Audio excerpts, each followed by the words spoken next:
Majo's John Madden on the big concrete bridge that's our far point for our walk every day. And I've got 2 more days after today. If things go according to plan, which they never, ever, ever do. Jason or Yason. Mufasa. Not my favorite cigarettes by any means, even by Mexican standards. I like Camels a lot better. And of course I really like American Spirits, which I've not been able to buy in Mexico, but will if I ever make it to Mexico City. So I said in the video yesterday that I'm a little threatened about finally, after 2.5 months, leaving this little burg and going to a big city. A little threatened about, well, I remember how to drive. Not much, really. But the thing I'm most scared of is getting too high. Getting too high has been an issue for me my whole life. And I've learned strategies to ground myself. Cigarettes help me ground myself. Yes, they do, and I'm not going to explain all that right here, but it's true. And food helps me ground myself, and yesterday was, I guess, the second day of doing with just one meal. I'm trying hard not to let the people in El Diamante know that I actually have gotten so poor after paying for that replacement engine that I'm not going to be able to eat. And, you know, people on hunger strikes go 80 or 90 days before they die, right? And I've done fasting before.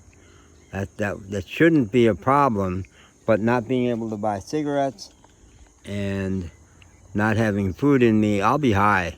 And so it makes sense to stay on a beach where I can't make errors in judgment as easily.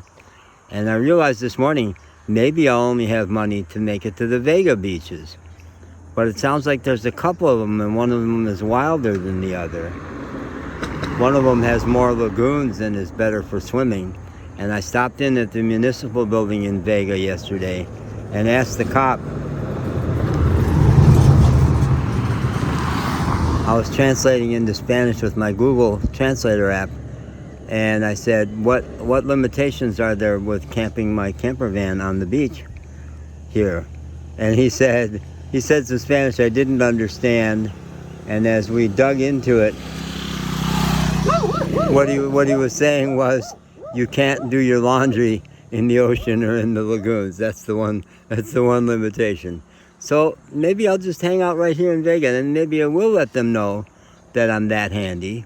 And so maybe even Alia from the restaurant will bring me a meal. Who knows? I got a hunch that's the way it's going to play out now. And that could be great, because I haven't been to the beach for about 3 months. And I live for the ocean. I do. I live for the ocean, and it feeds me. So keep my feet on the ground enough. Yesterday, the thing that mostly got in the way of my work in Vega, loading all my videos to YouTube, was that I was making the creator in me out of control. I couldn't stop making videos, and I made all these bizarre shorts because I had watched a documentary about the Burning Man festival, I guess back just 2 days ago. And so inspired me about Burning Man, which I've never made it to, and which got kind of mudded out this year, and it was in the news a lot, American news. So I went out into the darkened street. I usually am not in Vega at night, but I was staying there to work on my videos. And I didn't know the street scene at night, and it was so, to me, wild and different that I made a bunch of little short videos claiming it was Burning Man, Mexico. And that got me into a cockeyed place. And it was fun. Oh God, I was having so much fun, but not keeping my feet on the ground, really. And yeah, so that's going to be the challenge. How high can I get? I swear that the reason I almost died from the COVID up in Appalachia was that I ran out of cigarettes.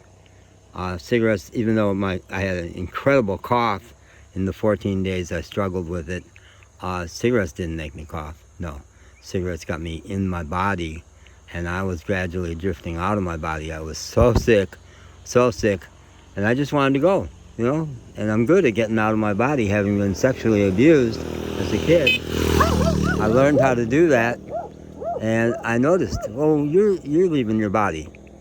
And I think I got a message out to my friend Lee. Hey, Lee, I know I don't ask you for money much anymore, but if I don't get some cigarettes, I'm gonna die, because I'm just choosing to drift off, and I don't want to. So I got some cigarettes and I lived. I swear. Tell that to NIMH, huh?